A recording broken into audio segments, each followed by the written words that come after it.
সরকার যখন ওয়াকাব আইন নিয়ে আসলো, রাজ্যের মুখ্যমন্ত্রী মমতা ব্যানার্জি বলেছিল এই আইনকে আমরা বাংলায় লাগু হতে দেবো না, কিন্তু এখন দেখছি রাজ্যের মুখ্যমন্ত্রী নবান্ন থেকে ডিএমদেরকে নির্দেশ দিয়েছে যে ওয়াকাব যে সম্পত্তি পোর্টালে রেজিস্ট্রেশন করার জন্য।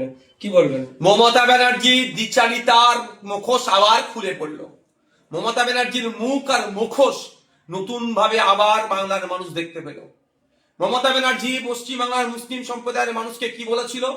দুটো তিনটে কথা বলেছিল যে ওয়াকফ নিয়ে আন্দোলন করতে হলে দিল্লি যাও, এখানে গুলোগুলি করবেন না, তাহলে আমার থেকে বড় শত্রু হবে না। কিছু কথা। আবার একটা ধর্মীয় অনুষ্ঠানে গিয়ে মমতা ব্যানার্জি বলেছিল ওয়াকফ অ্যামেন্ডমেন্ট অ্যাক্ট 2025 সেন্ট্রাল গভর্নমেন্ট যেটা নিয়ে এসেছে এটাকে আমার বাংলাতে লাগু হতে দেবো না, ইমপ্লিমেন্ট হতে দেবো না। বাংলার মানুষজন ভেবেছিল হয়তো মমতা ব্যানার্জির এই মুখ আর মুখোশকে ধরতে পারেনি। তারা কি ভেবেছিল? হয়তো মমতা ব্যানার্জি আছে, অসুবিধা হবে না। আর এখন আমরা কি দেখছি?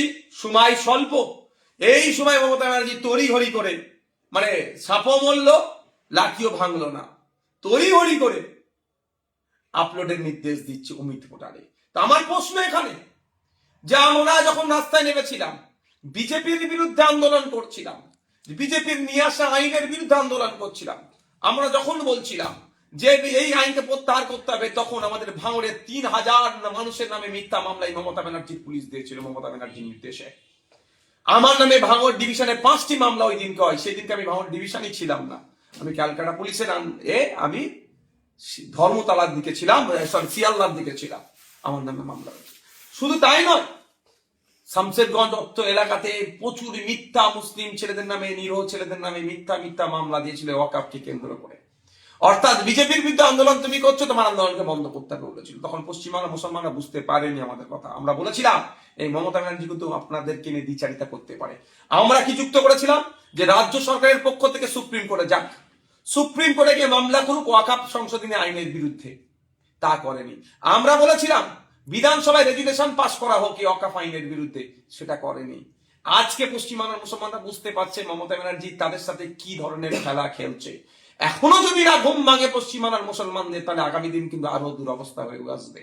সময় স্বল্প আর কখন হবে। তারপরেও আমি বলছি যে মমতা ব্যানার্জির মহাশয়কে আমার প্রশ্ন এটাই, তা আপনি বলেছিলেন যে পশ্চিমবাংলায় ওয়াকফ আইন লাগু হবে না, এখন তাহলে অমিত পোর্টালের আপলোড মানেই আপনি ওয়াকফ আইনকে মেনে নিলেন, স্বীকার করে নিলেন। এর জবাবটা আপনাকেই দিতে হবে। কেন আপনি মুসলমান সহজ সাদা সিধে মুসলমানকে সরলতাকে নিয়ে আপনি কাজে লাগাচ্ছেন? কেন আপনি ভুল বিভ্রান্তের মধ্যে মুসলমানদেরকে ফেলছেন?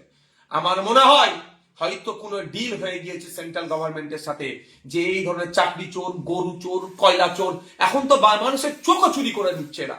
এই চোরাদের দুর্নীতি, নোংরামি সেন্ট্রাল গভর্নমেন্টের যে কেন্দ্রীয় এজেন্সি আছে তারা যাতে ধীর গতিতে করে, সেই জন্যই হয়তো যে আমি এটা ছেড়ে দিচ্ছি, তোমার ওয়াকফ অ্যামেন্ডমেন্ট অ্যাক্ট আমি মেনে নিচ্ছি, তুমি আমাকে ভাই মাস করো। অর্থাৎ ভাই ভাই দলের লোকেরা যাতে ভালো থাকে তার জন্য মুসলমান সমাজকে এক প্রকার বলি দেওয়া হচ্ছে। তাই মুসলিম সম্প্রদায়ের মানুষকে বলবো, আপনারা দেখুন মমতা ব্যানার্জির কথায় ভরসা করে। আমি আবারও বলছি, বিগত দিনে বলেছি, যতটুকু মাদ্রাসা, মসজিদ, ঈদগাহ, কবরস্থান, গোরস্থান, খানকা, মাকবারা আছে, আমাদের মতো গুটি কয়েক মানুষের মামলা করাতে আছে। মমতা ব্যানার্জির মামলা করেনি, অভিষেক ব্যানার্জি মামলা করেনি, আমাদের মতো গুটি কয়েক মানুষ মামলা করেছিল বলে এই সম্পত্তিটা এখনো টিকে আছে। তাই অনুরোধ করছি, মমতা ব্যানার্জির কথাতে কেউ ভরসা করলে এই রকম বিপদে আপনার পাশে মমতা ব্যানার্জি দাঁড়াবে না। সময় স্বল্প। ঠিক যেমন এসআইআর করতে দেবো না বলেছিল, আন্দোলন করলো কলকাতাতে, তারপরে দিন আবার হেড ডেস্ক লাগিয়ে দিল তৃণমূল কংগ্রেস। আবার 90,000 অফিসার দিচ্ছে এসআইআর করার জন্য। আবার বলছে এসআইআর এর 2 বছরের কাজ 2 মাসে করছে, প্রচুর চাপ হয়ে যাচ্ছে। আপনি না অফিসার দিলে তো হতোই না, আপনি অফিসার দিয়েছেন বলে তো এদের উপরে বিএলওদের উপরে তো চাপ পড়ছে। আপনার কথা ঠিক। তো মমতা ব্যানার্জি বিচারিতা যত দিন যাচ্ছে প্রকাশ পাচ্ছে। মুসলমান সমাজকে বলবো, ওয়াকফ সংশোধনী আইন নিয়ে যে বিচারিতা আপনাদের সাথে করেছে, এটা আপনারা ভুলে গেলে হবে না। কেন করবে না মমতা ব্যানার্জি দল? মমতা ব্যানার্জির ক্যাবিনেটের মিনিস্টার আছে, সে ওয়াকফ সম্পত্তি দখল করে রেখেছে, এই অভিযোগ আছে। মমতা ব্যানার্জির দলের এমপি ওয়াকফ সম্পত্তি দখল করেছে।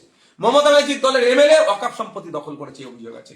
মমতা ব্যানার্জির দলের কাউন্সিলর, পঞ্চায়েতের মেম্বার, নেতা কেতারা, মমতা ব্যানার্জির দলের তৃণমূল কংগ্রেসের নেতারা ওয়াকফ সম্পত্তি লুটে খাচ্ছে, এই প্রমাণ অনেক আছে। ওই জন্য সে কেন্দ্রের সাথে হাত মিলিয়ে বাকি যতটুকু আছে লুটার চেষ্টা করছে হয়তো। তাই আমাদেরকে আইনি লড়াই করতে হবে, মাঠে ময়দানে থাকতে হবে, ওয়াকফ সংশোধনী আইনের বিরুদ্ধে আমাদেরকে আন্দোলন চালিয়ে যেতে হবে গণতান্ত্রিক প্রক্রিয়াতে।